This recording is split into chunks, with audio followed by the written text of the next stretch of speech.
Okay, 7th grade, so we're in our reading packet for today. We're going to be in our reading packet both today and tomorrow because we did finish up our writing packet a little bit early. So tomorrow is our last day before summer break. So we're just going to split this last assessment into two parts. So to start with, we're on page 46. In 47, we're going to read this passage. This is another one of those assessments. So you guys are going to do the questions on your own, but just like I have with the other assessments we've done, I'm going to walk you through the questions. You'll just have to answer them on your own. And again, we're going to split this into two parts. So we'll do pages 46 through 48 today, which is just reading the story and then answering one page of questions. And then tomorrow you guys will do 49 and 50 on your own, but I will have a video walking you through those questions tomorrow. So we're going to start off by reading this story. As always with these assessments, this is just everything that we've gone over in the packet put into one set. So everything that we've covered, I believe including stuff we've covered in the writing packets, but we are completely done with the writing packet at this point because we did lesson 10 on Friday. So we're going to read the passage and then answer the questions that follow. So this is from Oliver Twist. If you read the description, it says, Charles Dickens' novel Oliver Twist tells the story of an orphan boy in the 19th century London. In this excerpt, Oliver is moved from the orphanage where he has lived since birth to labor in a public workhouse. So, let's start by reading. It says, Oliver Twist's 9th birthday found him a pale, thin child, somewhat diminutive in stature, and decidedly small in circumference. But nature or inheritance had implanted a good sturdy spirit in Oliver's breast. It had plenty of room to expand, thanks to the spare diet of the establishment, and perhaps to this circumstance may be attributed his having any 9th birthday at all. Be this as it may, however, it was his 9th birthday, and he was keeping it in the coal cellar with a select party of two other young gentlemen, when Mrs. Mann, the good lady of the house, was unexpectedly startled by the apparition of Mr. Bumble, the beadle, striving to undo the wicket of the garden gate. Goodness gracious, is that you, Mr. Bumble, sir? Said Mrs. Mann, thrusting her head out of the window in the well-affected ecstasies of joy. Now Mr. Bumble was a fat man and choleric, so instead of responding to his open-hearted salutation in a kindred spirit, he gave the little wicket a tremendous shake, then bestowed upon it a kick which could have emanated from no leg but a beadle's. Lord, only think, said Miss Mann, running out, for the three boys had been removed by this time. Only think of that I should have forgotten that the gate was bolted on the inside on account of them dear children. Walk in, sir, walk in, pray, Mr. Bumble, do, sir. Although this invitation was accompanied with a curtsy that might have softened the heart of a churchwarden, it by no means mollified the beadle. Do you think this respectful or proper conduct, Mrs. Mann? Inquired Mr. Bumble, grasping his cane, to keep the parish officers awaiting at your garden gate when they come here upon partial business with the partial orphans? Are you aware, Mrs. Mann, that you are, as I may say, a partial delegate and a stipendiary? And with these words, just to interject here, with these words, with these little numbers here, like 4, stipendiary is someone who receives a stipend or salary from performing a service. So it gives you the definition of any of these words with the 4, or the numbers next to it. So choleric is ill-tempered, which means he has a bad temper. A beadle is a parish peace officer. I'm sure, Mr. Bumble, that I was only telling one or two of the dear children, as is so fond of you, that it was you a-coming, replied Mrs. Mann with great humility. Mr. Bumble had a great idea of his oratorical power and his importance. He had displayed the one and vindicated the other. He relaxed.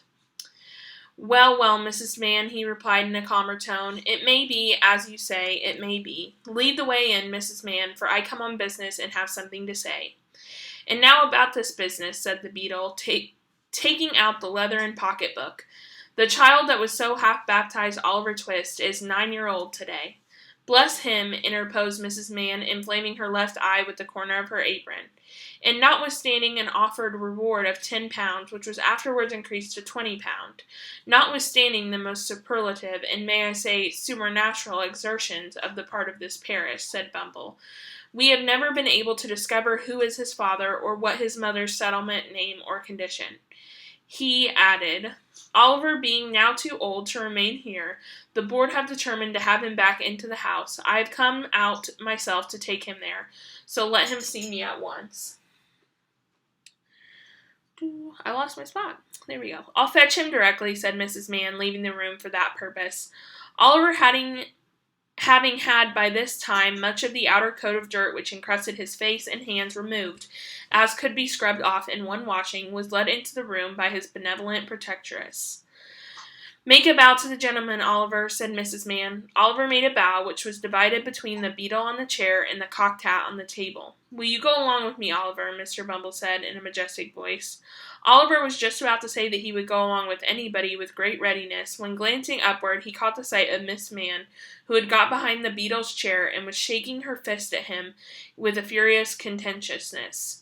He took the hint at once, for the fist had been too impressed upon his body not to deeply impress upon his recollection. "Will she go with me?" inquired poor Oliver. "No, she can't," replied Mrs. Bumble, "but she'll come and see you sometimes." This was no very great consolation to the child. With the slice of bread in his hand and the little brown cloth parish cap on his head, Oliver was then led away from Mr. Bumble, from the wretched home where one kind word or look had never lighted the gloom of his infant years, and yet he burst into agony of childish grief as the cottage gate closed after him. Wretched as were the little companions in misery he was leaving behind, they were the only friends he had ever known, and a sense of loneliness in the great wide world sank into the child's heart for the first time. So again, we're going to look at these questions on page 48, which is only 3 questions, and then tomorrow we'll come back and we will do 49 and 50, and I will walk you through 50 a little bit more than the other one. So tomorrow's video will be super short, just because of that, and maybe I'll reread the story or put me reading the story at the beginning of tomorrow's, but we just finished that writing packet up early, so I figured I'd split this into 2. So, question 1 is a 2-parter. We've done these before, so you need to answer part A and then answer part B, because part B asks you something that's related to part A. So part A says, read this sentence from paragraph 5 of the passage. "Although this invitation was accompanied with a curtsy that might have been softened by the heart of a churchwarden, it by no means mollified the beetle." What does the word mollified mean as used in this sentence? Now, if we looked back at our definitions, I don't think we have that word. Yeah, that word's not, they don't give us a definition for it, but a beetle is the police officer, basically, the officer. So if it says that the curtsy, which is just like a little bow, sort of, might have softened the heart of a churchwarden, which means someone really tough, it might have made them feel a little bit like they needed to be nicer, that sort of thing. It did not mollify the police officer. So what do you think mollified means here?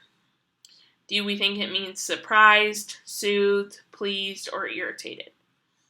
So, obviously something from here would make you understand what mollified means. Do we think that it irritated them? I think immediately we can eliminate irritated. Now, why can we eliminate irritated? Well, we can eliminate that because